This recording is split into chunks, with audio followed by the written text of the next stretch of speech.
Mesdames, Messieurs, enfin hors de nos frontières, l'actualité internationale de la semaine écoulée a été marquée également par le sommet des chefs d'État et de gouvernement de la CEDEAO le 10 décembre dernier, largement focalisé sur le cas du Niger. À l'issue des travaux, les dirigeants ont pris d'importantes décisions pour la résolution des diverses crises dans la sous-région. Concernant la crise au Niger, les dirigeants ouest-africains ont décidé de maintenir les sanctions imposées au Niger, prises à la suite du coup d'État militaire qui a renversé le président Mohamed Bazoum en juin 2023. Ils ont réaffirmé leur rappel à la libération du président déchu et de ses proches. Sur la situation au Mali, la CEDEAO a décidé de lever l'interdiction de voyager imposée au Premier ministre et au président de la transition malienne. Les chefs d'État du Bénin, du Togo et de la Sierra Leone sont désignés par le sommet afin de jouer le rôle de médiation entre les pays du Sahel et la CEDEAO. Mesdames, Messieurs, voilà, le sommet des chefs d'État et de gouvernement s'est tenu le dimanche dernier à Abuja, comme l'appelle-t-on au Nigeria. Occasion pour les chefs d'État et de gouvernement de revenir sur un certain nombre de problèmes qui minent l'institution régionale, notamment les crises, les crises politiques au niveau du Niger, au niveau du Burkina Faso, au niveau du Mali et également au niveau de la Guinée, Guinée-Conakry. Vous savez, d'entrée de jeu, les chefs d'État et de gouvernement ont condamné, comment l'appelle-t-on, la modification du calendrier visant à faire en sorte que les civils reviennent au pouvoir au niveau de ces pays-là. Vous savez que certains pays ont connu un certain glissement de calendrier en termes d'organisation des scrutins, notamment du scrutin présidentiel qui devra permettre une transition que j'ai que, que, que que dis-je, qui devrait permettre donc à ce que les militaires quittent définitivement le pouvoir dans ces différents pays-là.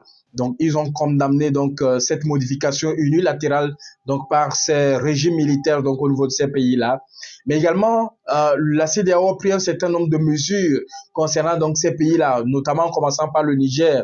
Vous savez que le Niger a sollicité le Togo, notamment son président de la République, Fadia Singbe, en tant que facilitateur, en tant que médiateur dans son dialogue avec la communauté internationale, y compris la CEDEAO. Vous savez, la CEDEAO s'est réunie unanimement, ont pris un certain nombre de décisions qui sont de pouvoir maintenir les sanctions qui sont, comment l'appelle-t-on, qui ont été prises au lendemain du coup d'État qui est intervenu et qui a vu Mohamed Bazoum déposé par les militaires. Donc dans ce sens-là, vous savez que non seulement comme l'a dit le président de la commission de la CEDEAO, qu'ils sont conscients des effets des différentes sanctions qui ont été prises sur le peuple nigérien, mais comme on l'a dit, il y a une certaine panoplie de mesures qui ont été prises pour que les assistances humanitaires, pour que les questions humanitaires puissent véritablement ne pas être, que ces questions-là ne soient pas concernées par les sanctions qui ont été prises à l'encontre de ces pays-là, conformément aux tests en vigueur au niveau de notre communauté régionale. Et vous savez, cela ne fait pas bien à qui que ce soit au niveau de la sous-région. Cela n'est pas une fête pour ces dirigeants-là de pouvoir d'être amenés à prendre un certain nombre de mesures à l'encontre d'un certain nombre de pays qui connaissent des crises politiques. Ce n'est pas de bonne guerre comme on le dit toujours, mais à un moment donné, pour pouvoir appliquer un certain nombre de tests au niveau de notre région, mais également pour pouvoir décourager un certain nombre de personnes qui pensent que lorsqu'on veut résoudre un problème politique, lorsqu'il y a des problèmes dans un pays, il suffit qu'on puisse avoir la force de l'armée, comme beau matin, qu'on puisse sortir et grâce à la force de l'arme, qu'on puisse prendre le pouvoir. Il faudrait qu'on fasse comprendre aux gens que cela ne fonctionne pas comme ça, que les choses ne fonctionnent pas comme ça et leur dit qu'en réalité, tous les pays ont des problèmes et leur dit qu'en réalité, les problèmes qu'on décrit, par exemple, aujourd'hui dans nos pays, mais beaucoup de pays à travers le monde rencontrent les mêmes problèmes. Je pense que la seule richesse et la véritable richesse que nous avons aujourd'hui, c'est de faire en sorte que la paix règne véritablement, c'est de faire en sorte que nous puissions vivre dans une paix cohérente, durable, dans une sous-région cohérente, dans une sous-région où la cohésion sociale règne véritablement. C'est ça le message qu'on doit envoyer. Voilà l'idée qui sous-tend véritablement souvent un certain nombre de sanctions qui sont prises à l'encontre des pays qui rencontrent ce genre de difficultés à des moments donnés. Donc la CEDEAO a décidé également de lever des sanctions. Je pense que c'est une bonne chose également, lever des sanctions à l'encontre du Premier ministre et du président de la transition malienne qui vous vous rappelez très bien, ont écopé d'un certain nombre de sanctions qui leur interdisaient donc de voyager à l'international, notamment au niveau donc de notre sous-région. Donc c'est pour vous dire qu'en réalité, lorsqu'on regarde un peu ce qui est en train d'être fait au niveau du Mali, je pense que c'est déjà une bonne chose. Je pense qu'ils ont organisé un référendum, même si personnellement je pense que l'idée n'était pas véritablement, ou l'urgence n'était pas véritablement de se doter d'une nouvelle constitution parce qu'il n'y a pas eu véritablement d'amélioration en termes de dispositions qui ont été prises, sauf de renforcer un certain nombre de pouvoirs du président de la République. Ensuite, ben, ils ont organisé un référendum, mais également ils ont procédé donc au décalage de la tenue du scrutin présidentiel. Donc, ils évoquaient certaines questions sécuritaires et tout ce que vous connaissez déjà. Sauf que ben, c'est devenu une habitude déjà. Les gens se lèvent un bon matin parce qu'ils ont la force de l'arme, ils prennent le pouvoir, ils mettent en place tous les artifices pour demeurer au pouvoir et tout cela. Vous savez, rien n'interdit donc à un militaire d'exercer le pouvoir. Rien ne l'interdit. Je pense que dans nos lois fondamentales, je pense que le législateur constitutionnel a été clair là-dessus. Si vous êtes militaire, si vous avez envie d'aller à la conquête du pouvoir de l'exercer, il suffit de démissionner de votre fonction de militaire, vous devenez civil et vous venez concurrencer vos protagonistes, donc qui aussi sont à la recherche ou à la conquête du pouvoir en vue de l'exercer. Donc je pense que c'est clair.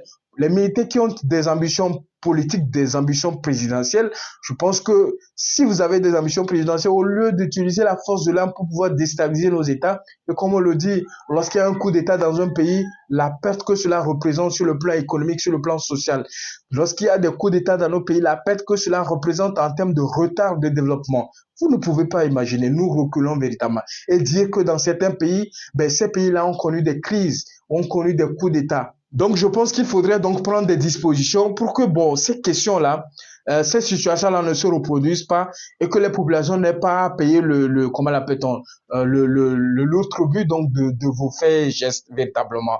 Et au-delà de ça, je pense qu'il faudrait également souligner que le sommet donc des chefs d'État et de gouvernement a pris donc un certain nombre de mesures, notamment de désigner donc les chefs d'État du Bénin, du Togo, également Fagne Gnassingbé, qui est toujours comment l'appelle-t-on, qui est toujours engagé donc sur ces questions de paix, sur ces questions de cohésion sociale au niveau de notre sous-région, au niveau du continent d'ailleurs.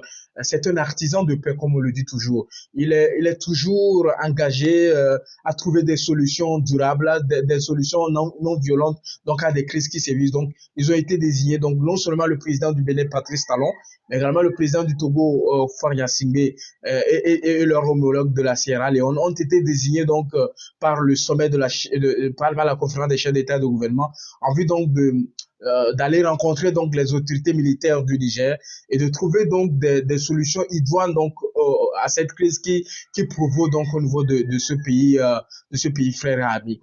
Donc, mesdames, messieurs, voilà les décisions qui ont été prises par la CEDEAO sont des solutions salutaires. Comme je l'ai toujours l'habitude de le dire, vous savez, toutes les organisations régionales, internationales rencontrent des difficultés. Ce n'est pas parce qu'une organisation rencontre des difficultés qu'on a vite fait de se retirer, d'aller créer un groupuscule de membres pour pouvoir faire quoi? Pour pouvoir faire quoi? Le divisionnisme, le fait de se jouer le solo et tout ça là. Je pense que ce sont des choses qui véritablement n'arrangent pas nos pays. Ce sont des choses qui ne permettent pas donc à nos pays de pouvoir trouver donc comment l'appelle-t-on, des solutions adéquates véritablement aux crises qui sévissent donc dans nos différents pays et tout ça là. Mesdames, Messieurs, voilà, nous avons également voulu revenir sur cette actualité qui a marqué donc la semaine écoulée et également vous donner notre point de vue, de faire des commentaires sur cela et voir dans quelle mesure ensemble nous pourrions participer à construire la paix, à faire en sorte que la cohésion sociale règne dans notre pays. Mesdames, Messieurs, comme chaque semaine, je vous ai retrouvé et nous avons passé de beaux moments ensemble. J'espère avoir été donc à la hauteur de vos attentes. Vous savez, comme j'ai toujours l'habitude de le dire, les idées novatrices, comment l'appelle-t-on, les bonnes idées et tout ce que vous savez, les grandes et les meilleures solutions, les innovations, ne sortent que du débat, ne sortent que des discussions, ne sortent que vraiment des discussions, des concertations et tout cela. Je pense qu'il est important qu'on puisse poursuivre le débat et je suis ouvert à vous lire, à vous entendre, à lire toutes vos interventions et à voir quelle est votre perception donc de ces sujets-là. Comment est-ce que vous percevez donc les situations que nous avons évoquées ce jour-là. Mesdames, Messieurs, ce fut un plaisir donc d'avoir partagé ces moments avec vous. Je vous souhaite de passer une très belle soirée. À très bientôt.